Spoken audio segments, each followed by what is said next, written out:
The dust from the general store's back room made Clara's eyes water as she counted out her meager wages, knowing before the coins even hit her palm that she would receive exactly half of what the men doing the same work earned. It was 1878 in Abilene, Kansas, and the world had made its rules clear to women like her, even if those rules scraped against every fiber of fairness she possessed. She had been stocking shelves, hauling crates, and managing inventory for 6 months now, working from dawn until the oil lamps flickered low, and still her employer missed her. Henderson handed her those coins with a dismissive grunt that said her labor was worth less simply because she wore a skirt instead of trousers. "That's all you're getting, girl," Henderson said, not even looking up from his ledger. "Be grateful you got work at all." Most places would not hire a woman for this kind of labor. Clara bit back the words that burned in her throat.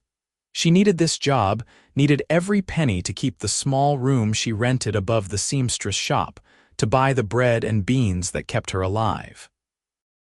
Her parents had died 3 winters ago when fever swept through their homestead, leaving her alone at 17 with nothing but determination and a stubborn refusal to marry the first man who offered just to have a roof over her head. She wanted more than that.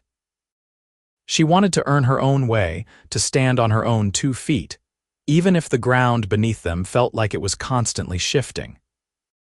She pocketed the coins and walked out into the afternoon heat, the Kansas sun beating down on the wide dirt street where horses kicked up clouds of dust and cowboys lounged against hitching posts. The saloon across the way echoed with rough laughter, and somewhere a blacksmith's hammer rang against an anvil in steady rhythm. Clara pulled her bonnet lower and headed toward the boarding house, her stomach already calculating how to stretch these wages another 2 weeks. That was when she saw the notice tacked to the post outside the telegraph office. Her feet stopped of their own accord, drawn by the bold handwriting that promised something different. Help wanted, ranch hand needed for cattle operation. Hard work, long hours, fair pay.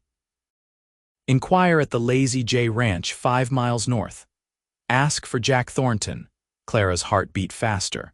Ranch work was brutal, everyone knew that, but it paid better than store work. She had grown up on a homestead, knew how to handle horses and mend fences, how to work until her muscles screamed.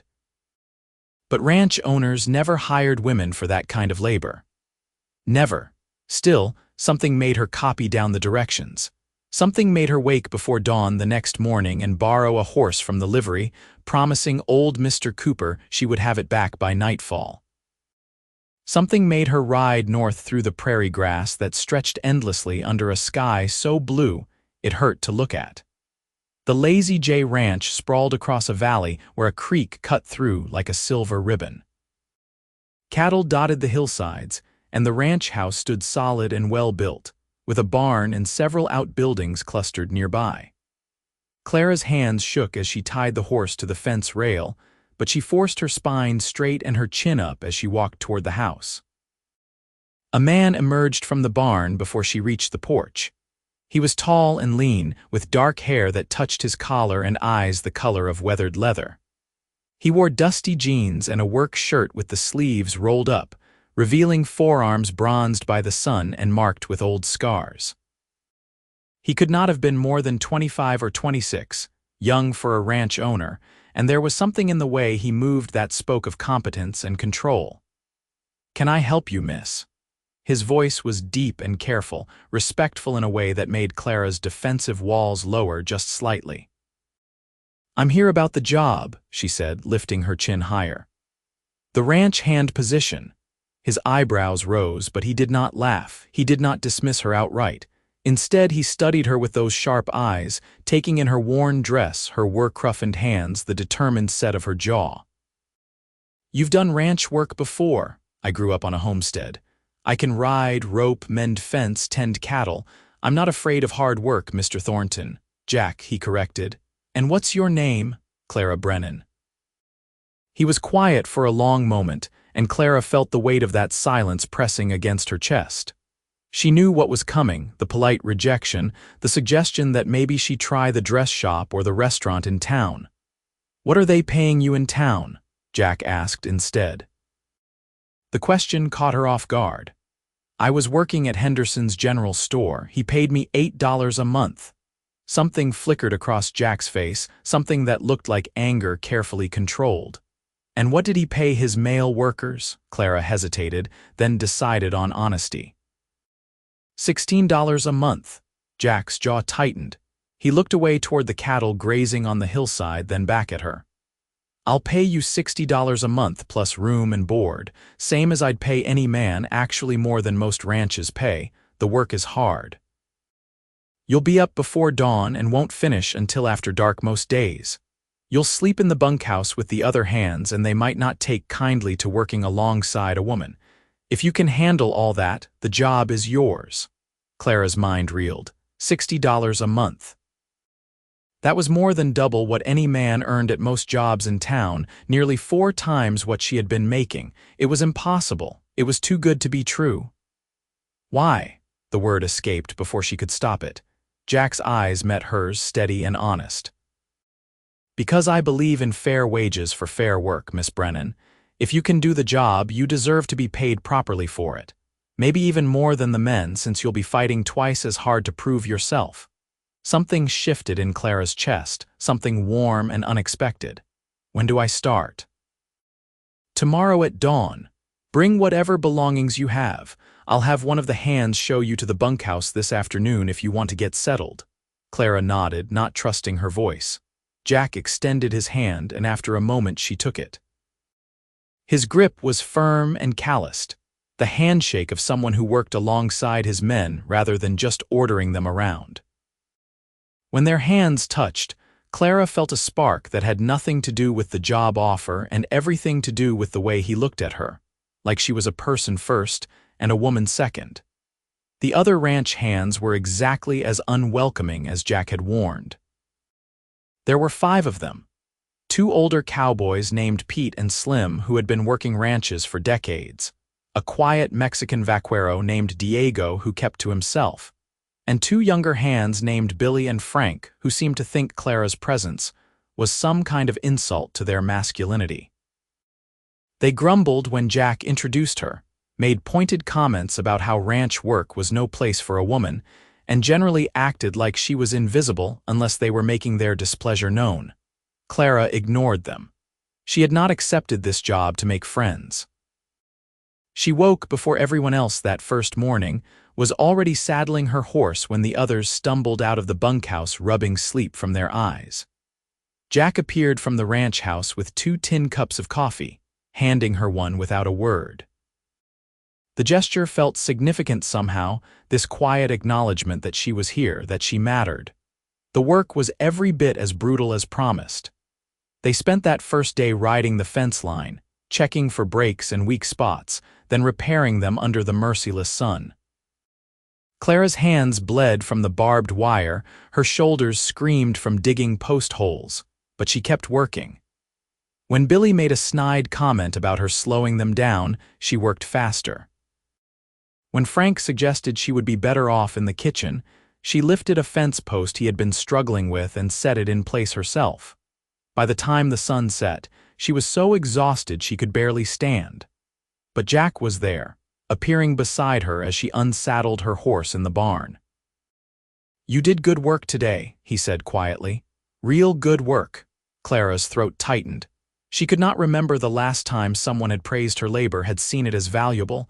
"Thank you," she managed. "Don't thank me. You earned it." He paused, then added, "They'll come around. Give them time, and if they do not," Jack's smile was slight but genuine, "then they can find work elsewhere. This is my ranch and I decide who works here." Over the following weeks, Clara fell into the rhythm of ranch life. She learned the personality of every horse in the stable, memorized the lay of the land, became familiar with the patterns of the cattle. The work remained exhausting, but there was a satisfaction in it that store work had never provided. Out here under the endless sky, she felt useful in a way that went beyond simply surviving. She was building something, contributing to something larger than herself, and there was Jack. Always Jack, working alongside them, never asking his hands to do anything he would not do himself. She noticed things about him. The way he gentled a spooked horse with patient hands and a low voice, how he always made sure everyone ate before he took his own plate, the small kindnesses he showed without fanfare or expectation of recognition. He checked on her each evening, never intrusively, just a quiet question about how she was managing, if she needed anything. Those conversations gradually lengthened, stretching from brief exchanges into longer talks as they cooled down horses or mended tack by lantern light. Clara learned that Jack had inherited the ranch from his uncle 2 years ago, that he had grown up in St. Louis but never felt at home in the city, that he believed the West offered opportunities for people willing to work hard regardless of where they came from. He asked about her life too, and she found herself telling him about her parents, about the loneliness of losing them, about her determination to make her own way even when the world seemed designed to prevent it. "You're brave," Jack said one evening as they sat on the corral fence watching the sunset paint the sky in shades of orange and purple. "Braver than most men I know." "I'm not brave," Clara replied. "I'm just stubborn." Sometimes those are the same thing. He looked at her, and the expression in his eyes made her breath catch. It was admiration, yes, but something more, something warmer. "You could have given up a dozen times by now, could have quit when the work got hard or when the men gave you trouble, but you're still here." "I'm still here because you gave me a chance no one else would," Clara said softly. "Because you saw me as capable instead of less than." "I see exactly what you are, Clara Brennan, and what you are is remarkable." The words hung between them in the cooling air, weighted with meaning that went beyond the surface. Clara's heart hammered against her ribs. She had not let herself acknowledge the feelings that had been growing for weeks now, had told herself it was simply gratitude, respect for a fair employer. But sitting here beside Jack with the last light fading and his eyes on hers, she could not deny it anymore. This was not gratitude. This was something far more dangerous and infinitely more precious. Before she could find words to respond, Billy's voice called out that dinner was ready. The moment broke, but its echo lingered as they walked back to the bunkhouse together, their shoulders nearly touching. The other hands had indeed started to come around. Pete and Slim treated her with gruff respect now, acknowledging that she pulled her weight and then some. Diego had always been kind in his quiet way, and even Billy and Frank had stopped their constant complaints, though they were not exactly friendly. Clara did not need them to be friendly. She needed them to recognize that she belonged here, and slowly, grudgingly, they were starting to. One afternoon in late summer, a storm rolled in fast and fierce, turning the sky black and sending the cattle into a panic. Everyone scrambled to mount up and try to keep the herd from stampeding. Clara found herself riding hard through rain that fell like bullets, chasing after a group of steers that had broken away from the main herd. Lightning cracked across the sky, and thunder shook the ground beneath her horse's hooves. She managed to turn the steers back, but on the ride back to the ranch, her horse stumbled in the mud. Clara went flying, landing hard on her side with an impact that knocked the air from her lungs. Pain exploded through her ribs, sharp and breathtaking. Strong hands were suddenly there, lifting her out of the mud. Jack's face appeared above hers, rain streaming down his features, his eyes wild with fear. "Clara, Clara, are you hurt? Talk to me." She managed to drag in a breath, though it felt like breathing around broken glass. "Ribs," she gasped. "I think I cracked my ribs." Jack lifted her as though she weighed nothing, carrying her through the storm to his horse. He mounted with her cradled against his chest, one arm locked around her to hold her secure. She could feel his heart pounding against her shoulder, could feel how carefully he held her despite the chaos around them. Back at the ranch, he carried her directly to the house, not the bunkhouse. "Diego, fetch Doc Morrison," he barked at the vaquero, then took Clara inside to his own bedroom, laying her on his bed with such gentleness it made tears prick her eyes. "I'm getting you soaked," she protested weakly. "I don't give a damn about that." His hands shook as he pulled a blanket over her. You could have been killed. When I saw you go down, I thought, he cut himself off, jaw working. I'm all right, Clara said, though the pain in her ribs suggested otherwise. I've fallen before. Not on my watch. Jack's voice was rough. He pulled a chair beside the bed and sat, taking her hand in both of his. Not on my watch, Clara. The doctor came and confirmed 2 cracked ribs, nothing that would not heal with rest. He wrapped her torso tightly and told her to take it easy for a few weeks.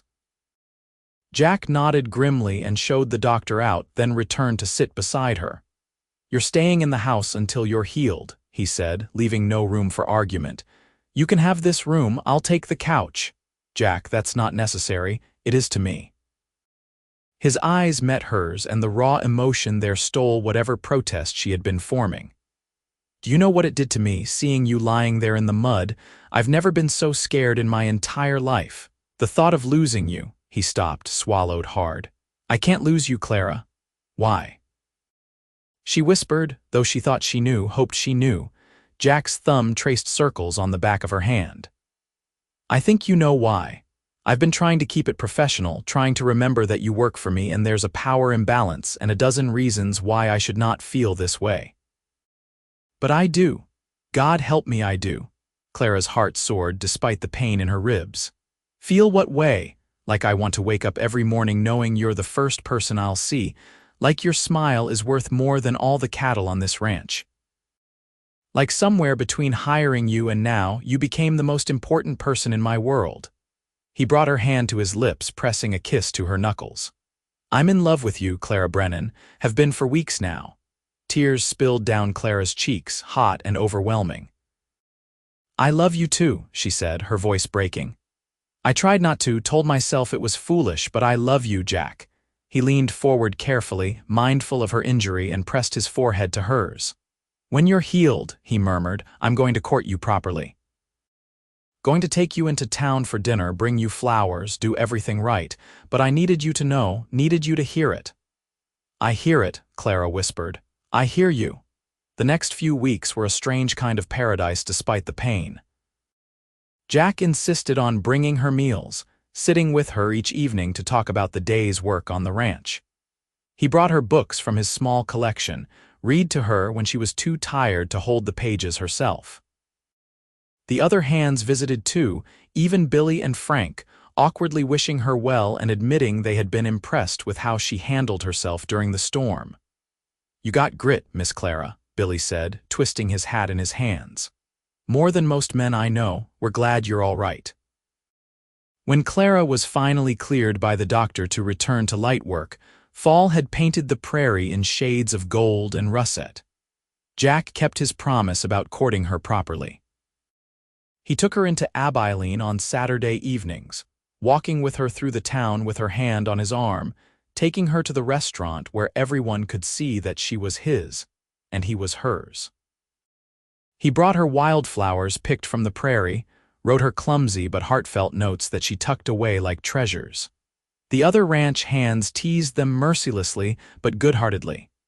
Even crusty old Pete smiled when he saw them together.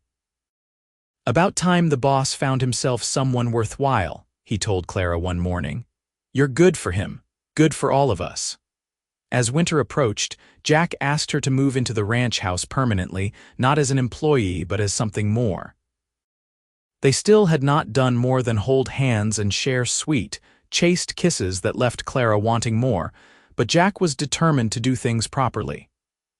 I want to marry you, he said one evening as they sat by the fire in the parlor. Snow was falling outside, the first real storm of the season blanketing the ranch in white. I want to marry you and build a life together here. I want to wake up beside you every morning for the rest of my life. But I need to know that's what you want too. That you're not just staying because you feel obligated or because the job is good. Clara turned to him, cupping his face in her hands. Jack Thornton, I would want you if you were penniless. I would want you if this ranch disappeared tomorrow. I want you because you're good and kind and you saw me when the rest of the world looked through me. I want you because you make me laugh, because you challenge me, because being with you feels like coming home. She kissed him softly. Yes, I'll marry you, yes to all of it. Jack's smile could have lit up the entire prairie. He kissed her back, deeper this time, his arms coming around her carefully. We'll get married in the spring, he said against her lips. Give you time to plan whatever kind of wedding you want, though I'd marry you tomorrow if you'd let me. Spring sounds perfect, Clara agreed, though waiting felt impossible when all she wanted was to bind herself to this man forever. They were married in April of 1879, in the small church in Abilene with the ranch hands and half the town in attendance. Clara wore a simple white dress she had sewn herself, and Jack wore his best suit with his hair slicked back and his eyes shining. When the preacher pronounced them husband and wife, Jack kissed her like she was the most precious thing in the world, and Clara felt her heart overflow with joy so complete it almost hurt. The ranch hands had prepared the barn for a dance, stringing up lanterns and pushing aside equipment to make space. The whole town came out to celebrate, to eat and drink and dance until the stars wheeled overhead. Clara danced with Jack, with Pete and Slim, with Diego, who surprised everyone with his graceful steps. Even Henderson from the general store showed up, looking uncomfortable but managing to congratulate them. "Seems you did all right for yourself," he said to Clara. "Better than all right," Clara replied, watching Jack laugh with some of the townspeople. "I found someone who values me for exactly who I am." Henderson had the grace to look ashamed. He slipped away shortly after, and Clara did not spare him another thought. This was her night, her new beginning, and she refused to let old bitterness taint it. When the party finally wound down and the guests headed home, Jack carried Clara over the threshold of the ranch house, their ranch house now. He carried her up the stairs to their bedroom, setting her down gently beside the bed. "Are you nervous?" he asked softly, brushing a curl back from her face. "No," Clara said truthfully, "not with you, never with you." They undressed each other slowly, reverently, learning the landscape of each other's bodies with gentle hands and soft words. When Jack finally made love to her, it was with such tenderness and care that Clara wept from the beauty of it. This was what it meant to be truly seen, truly valued, truly loved. Afterward they lay tangled together, Clara's head on Jack's chest, his fingers trailing patterns on her bare shoulder. "I used to think I had to do everything alone," Clara murmured. "That depending on anyone was weakness. And now I know that letting yourself be loved is the bravest thing you can do." She tilted her head to look at him. "Thank you for seeing me, Jack, for giving me a chance when no one else would." "I should be thanking you," Jack replied. "You made me remember why I came west in the first place, to build something better, something fairer. You inspire me every day, Clara." Life settled into a comfortable rhythm over the following months. Clara continued working the ranch alongside the men, though now as co-owner rather than just a hired hand. Jack had insisted on putting her name on the deed, making it official that the Lazy J belonged to both of them. Together they made decisions about the cattle, about which pastures to use, about hiring additional help when needed. The ranch prospered under their joint management. Word spread about the fair wages and good working conditions, and they had their pick of the best ranch hands looking for work. Clara became known throughout the territory as a tough but fair boss, someone who would work alongside you and expected nothing from her employees that she would not do herself. In the winter of 1880, Clara discovered she was pregnant. She told Jack one evening after dinner, watching his face carefully for his reaction. They had talked about children in abstract terms, but this made it real. Jack's face went through about a dozen emotions in as many seconds before landing on pure joy. He picked her up and spun her around, laughing, then immediately set her down again, looking worried. "Should I not have done that? Is it safe? Are you all right?" Clara laughed, taking his face in her hands. "I'm fine. We're fine. But in about 7 months we're going to need to set up a nursery." 7 months, Jack repeated, wonder in his voice. He placed his hand on her still flat belly. "We're going to be parents." "Terrified?" Clara asked. "Absolutely," he grinned. "But also more excited than I've ever been about anything." Clara continued working through most of her pregnancy, ignoring the scandalized looks from some of the townswomen who thought she should be resting delicately in the house. She finally conceded to lighter work in her last 2 months, focusing on the bookkeeping and supply ordering while the men handled the heavier labor. Jack hovered anxiously, constantly asking if she needed anything, bringing her water and cushions and generally being adorably overprotective. Their son was born in September of 1880, a healthy boy with Jack's dark hair and Clara's determined chin. They named him James, after Jack's uncle who had left him the ranch. Holding her son for the first time, Clara marveled at how much her life had changed in just 2 years. From a woman being paid half wages and treated as less than, she had become a ranch owner, a wife, a mother. She had found respect, partnership, and a love that filled every corner of her heart. Jack was a devoted father from the start, walking the floor with James when he cried at night, changing diapers without complaint, singing off-key lullabies that made Clara smile. Watching him with their son, Clara fell in love with him all over again. The years unfolded like the pages of a beloved book. James grew into a bright, curious toddler who loved following his father around the ranch, mimicking his walk and his words. In 1882, they had a daughter they named Sarah, a tiny thing with Clara's red hair and Jack's calm temperament. 2 years after that came another boy, Michael, who seemed determined to get into every possible bit of mischief from the moment he could crawl. The ranch continued to grow and prosper. They expanded the cattle operation, bought additional land, built a larger barn. Clara's reputation as a skilled rancher and fair employer spread throughout Kansas and beyond. Other women began seeking her out, asking for advice or looking for work.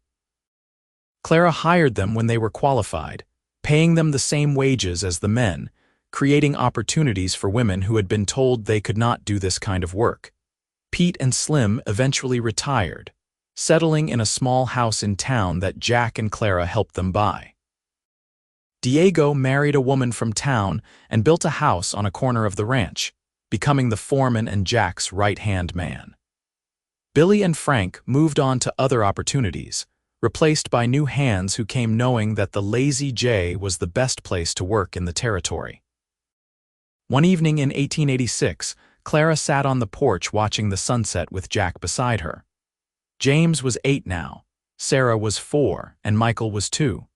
They were all inside with Diego's wife Maria, who was teaching Sarah how to make tortillas while the boys played with carved wooden horses Jack had made. "Do you ever think about how different things could have been?" Clara asked, her hand in Jack's. "All the time," Jack admitted. "If Henderson had paid you fairly, you might never have seen my notice.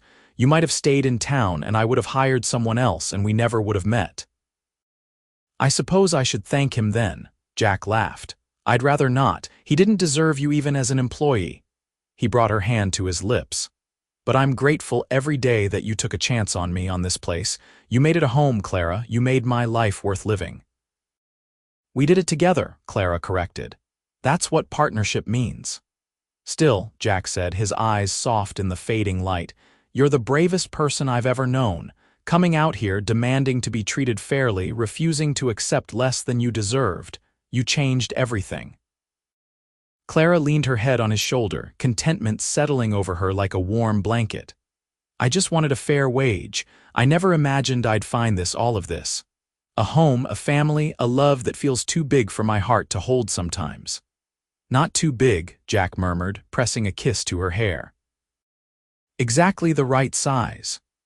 In 1888, they welcomed their 4th child, another daughter they named Elizabeth. Clara was 30 by then, and Jack was 35.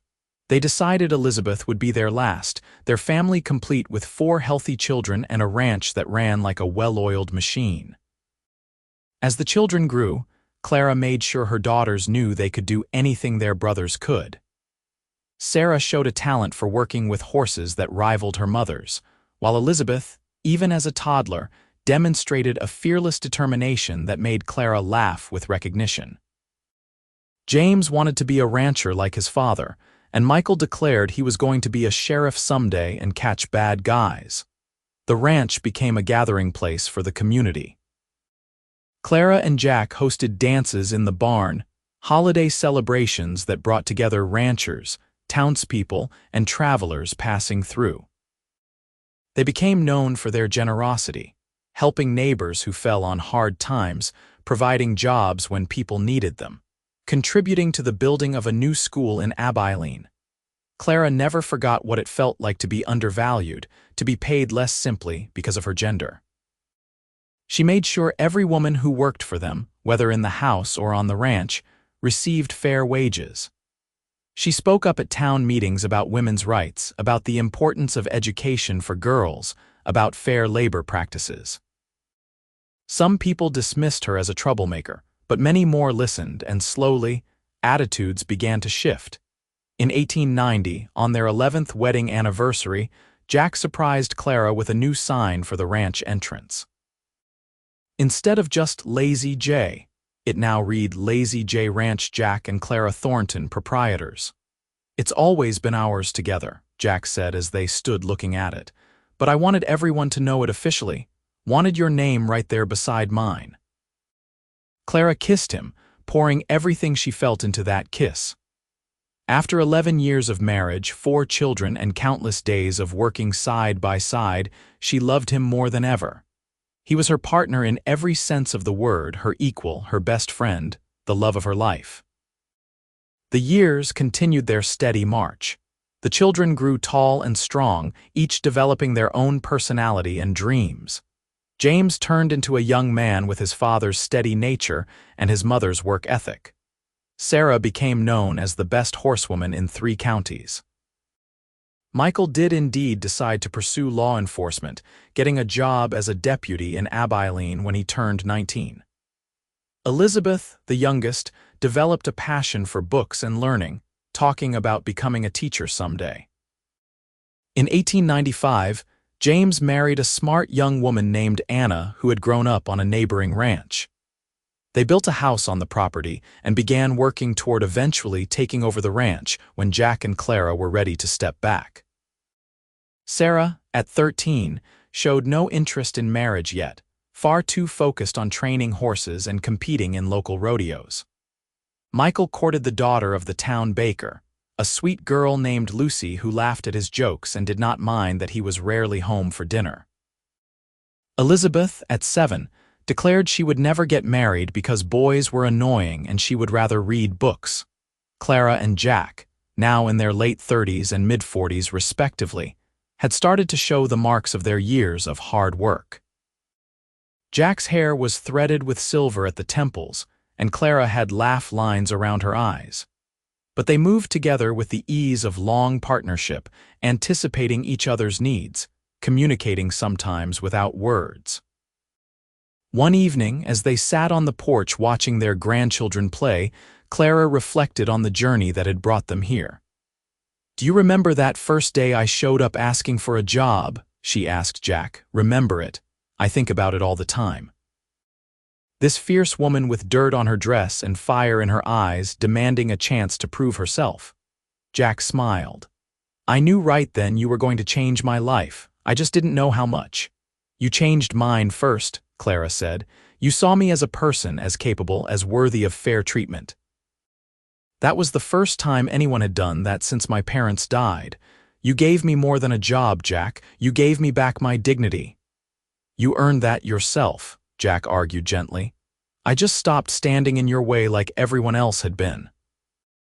Clara supposed that was true in a way, but it did not diminish what Jack had done. By offering her double what men earned elsewhere, by treating her as an equal, by falling in love with her mind and spirit as much as anything else, he had shown her what partnership could look like. They had built this life together, brick by brick, day by day, choice by choice. As the sun set over the prairie they had worked for nearly 2 decades, Clara took Jack's hand. Their palms pressed together, calloused and scarred from years of hard work, but still fitting perfectly. Around them, the ranch hummed with life. Cattle lowing in the distance, horses nickering in the barn, children's laughter floating from the yard. This was what they had built together, Not just a successful ranch, but a legacy of fairness, respect, and love. What are you thinking about? Jack asked, noticing her quiet reflection. That I would do it all again, Clara said. Every hard day, every challenge, every moment of doubt, I'd do it all again because it led me here to you, to this life we've made. Jack brought her hand to his lips, a gesture that had become familiar over the years but never lost its significance. I love you, Clara Thornton. I loved you when you were a determined woman demanding a job.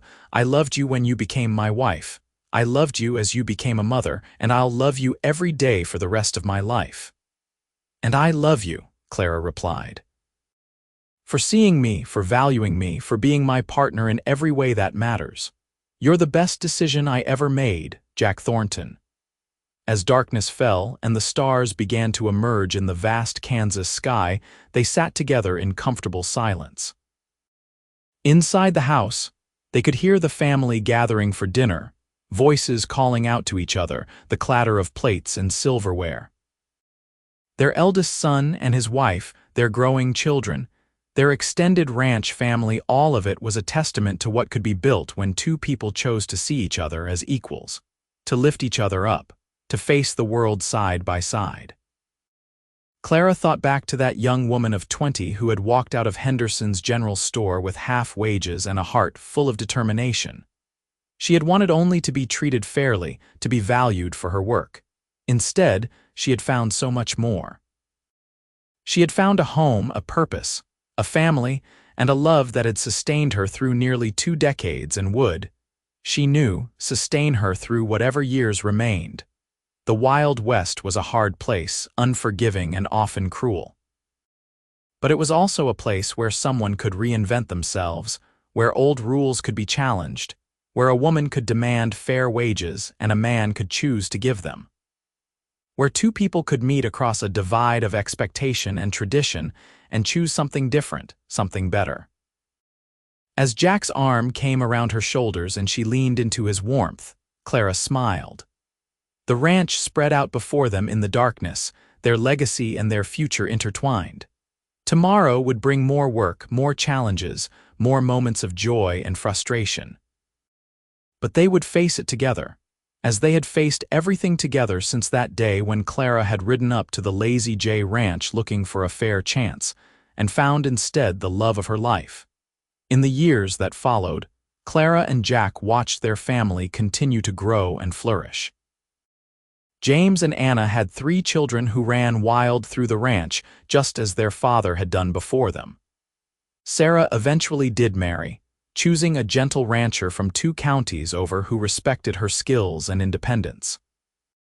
Michael became the sheriff of Abilene, marrying his Lucy and raising 2 daughters who were the apples of their grandfather's eye. Elizabeth went to college in the East, becoming a teacher as she had dreamed, though she returned to Kansas every summer to help on the ranch and remind everyone that book learning and ranch work were not mutually exclusive. The ranch continued to prosper under the combined management of Jack, Clara, and eventually James. They weathered droughts and hard winters, economic downturns and personal losses. Pete passed away peacefully in his sleep in 1897, and Slim followed 2 years later. Diego remained their foreman and close friend until his own retirement, after which his son took over the position. Through it all, Jack and Clara remained each other's constant. They still worked together when their aging bodies allowed, still sat on the porch each evening talking about the day, still reached for each other in the night. Their love had deepened and matured, weathered and strengthened by time, becoming something solid and unshakable. In 1905, on the 26th anniversary of their wedding, their children and grandchildren threw them a surprise party. The barn was once again decorated with lanterns, filled with people who had come to celebrate this couple who had become pillars of their community. There were speeches about Jack's fairness as an employer and Clara's advocacy for women's rights. There were toasts to their enduring love and their successful partnership. When it was Clara's turn to speak, she looked around at the gathered faces at the life she and Jack had built and felt overwhelming gratitude. "26 years ago, I walked onto this ranch looking for a fair wage," she said. "I found that and so much more. I found a partner who valued me, a love that sustained me, and a purpose that fulfilled me. Jack gave me a chance when no one else would, but more than that, he gave me respect and equality. Together we built this ranch, raised our family, and tried to make this corner of the world a little bit fairer. I could not have asked for a better life or a better man to share it with." Jack stood and kissed her to thunderous applause, and Clara laughed against his lips, young again in that moment, remembering that first spark of attraction, that first moment when she realized this man was different from all the others. They danced that night like they had at their wedding, older and slower but no less in love. Their grandchildren watched with wide eyes, seeing something in their grandparents that gave them hope for their own futures. That love like this was possible, that partnerships of equals could exist, that choosing the right person meant choosing someone who saw you and valued you for exactly who you were. As the party wound down and the guests departed, Jack and Clara returned to their porch, their sacred space where so many important conversations had happened over the years. 26 years, Jack mused. Feels like yesterday and a lifetime ago all at once. Do you have any regrets? Clara asked, though she thought she knew the answer. Only that I didn't meet you sooner. Jack pulled her close. But I suppose we met exactly when we were meant to. You needed someone who would value you, and I needed someone to show me what real courage looked like. Clara rested her head on his shoulder, breathing in the familiar scent of him, feeling the steady beat of his heart. We made a good life, didn't we? The best life, Jack agreed. And we're not done yet. We've got years ahead of us still, more grandchildren to spoil, more sunsets to watch together. And he was right. They had years yet, years filled with the simple joys of family and work and love. They watched their grandchildren grow, celebrated more weddings and births, mourned losses and celebrated victories. The ranch remained their anchor, but their love was their true home, the place they could always return to no matter what storms came. In 1910, Clara turned 52 and Jack turned 57. They had officially passed the ranch operations to James, though they still helped out when needed and were consulted on all major decisions. Their days were slower now, filled with gentler tasks and more time with each other. They traveled some, visiting Elizabeth in her teaching position and Michael in his sheriff's office, spending extended time with each of their children and their growing families. But they always came back to the Lazy J, to the ranch that had been the setting for their love story, the place where Clara had demanded fair treatment and Jack had given it, where two people had chosen to see each other as equals and built something beautiful from that choice. On quiet evenings, they still sat on that porch, hands clasped together, watching the sun set over the prairie. Sometimes they talked, reminiscing about the early days or discussing their children and grandchildren. Sometimes they sat in comfortable silence, the kind that only comes from decades of knowing someone so completely that words become unnecessary. Clara never forgot what it had felt like to be valued at half a man's worth, to have her work dismissed and devalued simply because of her gender. She made sure her granddaughters knew they were worth every bit as much as their brothers, that they could do anything they set their minds to. She told them the story of how she had come to the ranch looking for fair wages and found love, how their grandfather had been brave enough to challenge the norms of his time and treat her as the equal she was. Jack never forgot the day Clara had walked onto his ranch, fierce and determined and beautiful. He told their grandsons that real strength meant respecting women, valuing them, treating them as partners rather than property or inferiors. He taught them by example, showing them how he and Clara made decisions together, how they supported and respected each other. The legacy they built was not just the successful ranch or the thriving family, though those were significant. The real legacy was the example they set, the proof that when people chose to see each other truly, to value each other fairly, extraordinary things became possible. As they grew older still, their pace slowed further, but their love never diminished. They celebrated their 30th, 35th, 40th anniversaries surrounded by children, grandchildren, and even a few great-grandchildren. Their hair turned white, their bodies became frailer, but when they looked at each other, they still saw the young people they had been when they first fell in love. In their later years, they spent most of their time in the ranch house, watching the operations from the porch, receiving visits from their extensive family. Clara wrote down her memories, creating a record of her life for her descendants, wanting them to know where they came from and what had been sacrificed and fought for. Jack helped, filling in details and adding his own perspective. They grew old together with grace and gratitude, thankful for every additional day they were given. When Jack's health began to fail, Clara nursed him with the same determination she had brought to everything else in her life, refusing to let him slip away easily.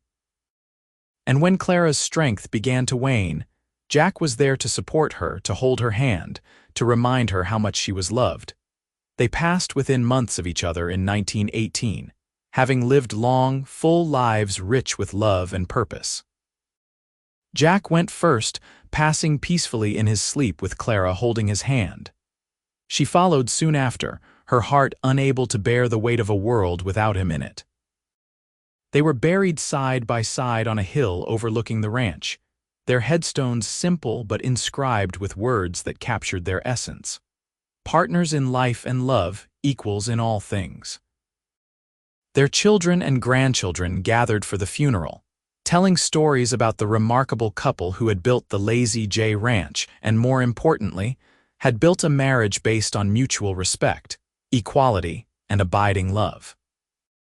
They spoke of how Jack had offered Clara double the wages any man earned, not out of charity but out of principle, believing firmly in fair pay for fair work.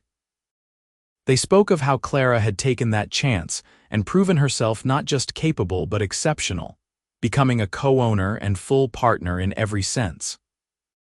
The legacy of Jack and Clara Thornton lived on in their descendants, in the ranch that still bore their names, in the stories passed down through generations. Young women heard about Clara and knew they could demand fair treatment, could work any job they were qualified for, could expect to be valued for their contributions. Young men heard about Jack and learned that real strength meant respecting women as equals, that offering fairness and dignity was never the wrong choice. The Lazy J Ranch continued to operate for generations, always maintaining the principles its founders had established: fair wages, equal treatment, respect for all workers regardless of gender or background. It became known throughout Kansas and beyond as a model for what was possible when people chose to challenge unfair norms and create something better. And in the quiet moments, when the sunset painted the prairie in shades of gold and purple, when the wind whispered through the grass, the descendants of Jack and Clara Thornton would think of their remarkable ancestors. They would remember the story of a woman who demanded to be paid fairly, and a man who had the courage to do what was right. They would remember that from that simple act of fairness had blossomed a love story for the ages, a partnership that had withstood every challenge, a legacy that would endure for generations. Because that was the truth at the heart of Jack and Clara's story. It was not just about fair wages or challenging gender norms, though those things mattered. It was about two people choosing to see each other truly, to value each other completely, to build a life together on a foundation of mutual respect and equality. It was about love that grew from fairness and flourished in partnership. It was about how one brave choice, one moment of doing what was right rather than what was expected, could change not just two lives but generations to come. Their love story began with Clara being paid half wages for being a woman and Jack hiring her for double what any man earned. But it became so much more than that. It became a testament to what was possible when people chose fairness over tradition, equality over convention, love over all else.